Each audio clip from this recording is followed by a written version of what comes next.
Amazon, Microsoft, Expedia, Redfin, and Zillow. They all began with a founder's dream and a great leap into the unknown.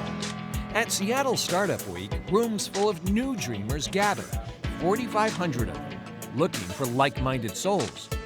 Among them, Christina Sear, who's traded a Microsoft job to sell a build-your-own circular phone kit. To work for yourself, you kind of have to be scrappy.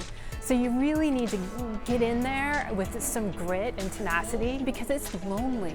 At Microsoft, Christina worked in teams, constantly bouncing ideas off each other, letting other teams handle things like marketing. Now, she's practically on her own. I have degrees in physics, biochemistry, engineering, but I don't have an MBA. 90% of all startups fail.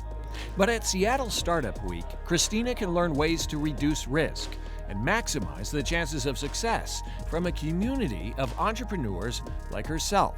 Some of the mistakes we've already made, other people don't have to duplicate. Here is where a lot of people say Seattle is different from Silicon Valley. Christina can actually find people willing to help. To be able to talk to someone who has brought it to fruition and who has been successful or even who has failed and learned from those mistakes, I mean, that is priceless. I wanted to be the main player, so that's why I went into doing what I'm doing now. Brian Martin owns Brand Animate, which makes cartoons that help explain products for companies. You may have seen his Perry Penguin spot for King County Metro.